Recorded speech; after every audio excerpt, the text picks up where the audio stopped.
This is the diary for February 5th, 2017, and it's a Saturday. So today started out pretty good. Woke up, came downstairs after sleeping in.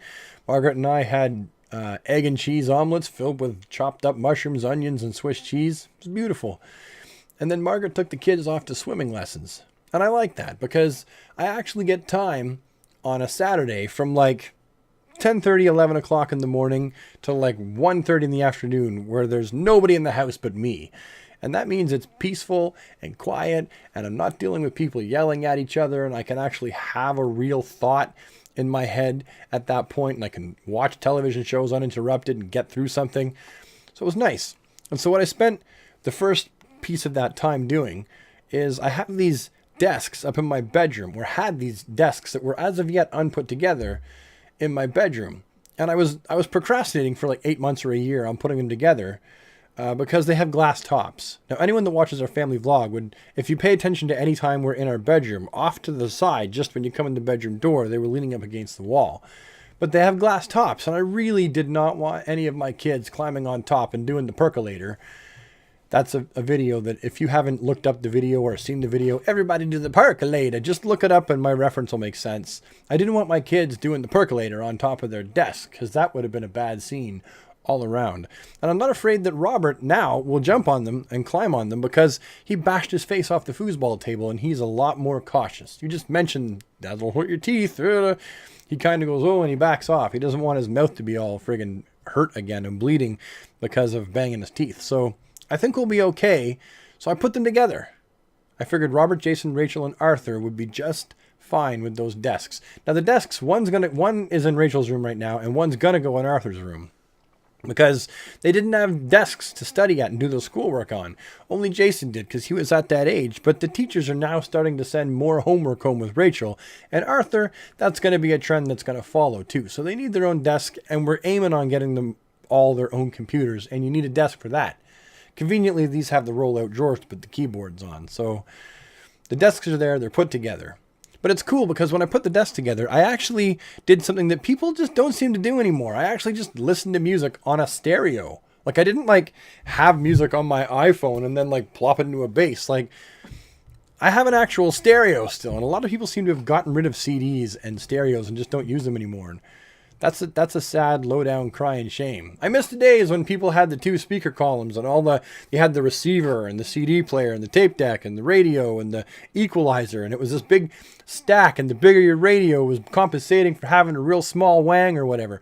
I'm just kidding with the wang part, but seriously, everyone had it. And the bigger speakers you had, when you have the one under your couch and the sofa and you have the surround, and I miss those days.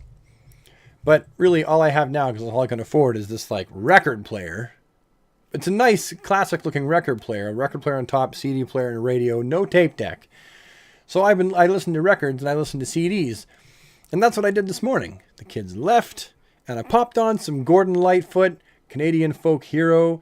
If you don't know who Gordon Lightfoot is, he is the guy that wrote the song The Wreck of the Edmunds Fitzgerald. Just look that song up, and as soon as you hear it, everyone knows that song. He's a Canadian folk legend, and he has so many amazing songs. So I got to listen to Gordon Lightfoot while I put the desk together, and it was an incredibly nice morning. After putting the desk together, I watched this like B zombie movie. It was good. It was on Netflix. It's like one of the more recent Canadian releases on there. I don't know if it's a Canadian movie, but it's Netflix Canada is different than Netflix America, which is different than Netflix Australia, which is different than Netflix England. Like, we get different things. So it's just recently released here in Canada, and I watched that.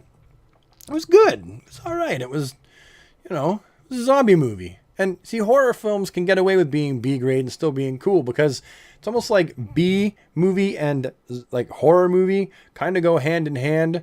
I think most of the horror movies we watched in the 80s were B movies, and we just couldn't tell because it was horror and they got away with it. Later on, my sister and brother-in-law brought Autumn and Ben over, baby and, a little toddler about Robert's age. And we looked after them for a while. It's always good when they bring their kids over. They need a date night. They need to get out and do stuff. And so we look after the kids. We never ask them for money. We're family. You don't want to charge your family money for looking after your own flesh and blood. We're just happy to see them. So we looked after them. It's funny, Robert and Ben still go back and forth with the sharing thing. Like, Robert wants to share with Ben, But Ben quite often has a toy he wants, and if Robert has it, Ben wants to take it. And we have to be like, Robert, you can't, sorry, Ben, you can't take. And he really is not receptive at first. He's learning to be receptive. Great with mom and dad, but still learning to be receptive with us. So I dealt with that. Turned my head for 3 seconds, go into the kitchen. And all of a sudden, Arthur comes in the kitchen, just strolls in the kitchen. He's got a bloody nose, blood all in his hand and all over his face. Turns out Robert's cocoa butted him in the face. Wait, you might not get the cocoa butt reference. Cocoa butt, okay, in the 80s there was a WWF wrestler and his name was Coco Beware. And you know how wrestlers, maybe you don't know, but wrestlers usually have some kind of like a special move, right? It's like their thing. Some people have like the suplex, some people have the cross-face chicken wing or whatever. And his was the cocoa butt. And he would headbutt you in the frickin' face. It was the cocoa butt. Maybe that's why his name was Coco Beware. Anyway, okay, he headbutted Arthur in the face. There you go. Headbutted him in the face. Right in the nose, too. Boof. He was upset, comes in. Oh, Robert headbutted me in the face. Okay, pinch it. Lean forward. Got his paper towel, put it under his face. Soaked up the blood. Called Robert in. Kicked Ben out. No, I just want to talk to Robert. Sat him up on the counter, got face to face, and I was like, Robert, what you did wasn't cool. I vlogged it anyway, basically. I filmed like some of what I had said to him, but basically I had to talk to Robert and, give him shit and then put him down and get him to make up with Arthur and apologize and hug Arthur for friggin' cocoa butting him in the face. He's bleeding. Yeah, do you like that? No, well, there you go. Don't do it anymore.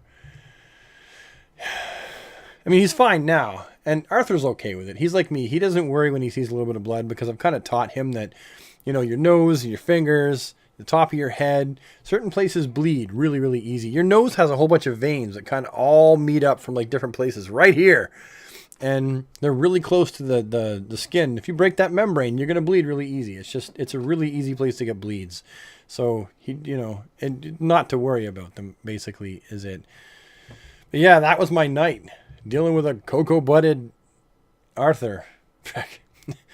But that's my day today. They came and got their kids. They went home. Margaret's been watching Bones all day. I've been down here frustratedly trying to sing, but for the past damn month, my voice hasn't worked. It just hasn't worked. I feel like I'm going through puberty again. Can't sing anything good. Nothing, unless it's like Nirvana or grunge. I can't like sing anything that sounds sweet and nice because it doesn't work. Listen to me talking. It sounds horrible. That's terrible. So that's, I've been doing that today. Frick. And replying to comments. I got some doozies. My sleep apnea video gets like really shitty comments. Like people complain because the video is 12 minutes long. Like, you waited 12 minutes just to hear lose weight. Yeah, dickhead. The video's called My Story. Read the damn fucking title and it says My Story. And then the rest of the title is after that. But anyway, any video that says My Story, you have to count on it being longer than fucking 2 minutes, you idiot. So I've been dealing with comments like that on that video, And I used to just not say anything. Now I kind of shit on them a little bit in the comments because I'm not taking their bullshit. I'm not going to delete it. I'm going to let them know that they're an idiot. And then we'll go back and forth and then I'll block and delete them, after that. Kind of toy with them. Listen, if you're gonna be a dickhead in someone's comments, you have to expect to get a fucking tongue wagging from the person who made the video. You can't go around being a dickhead and expect to get nothing back from it. I'm not a spineless idiot. I'm gonna say something if I feel like saying something.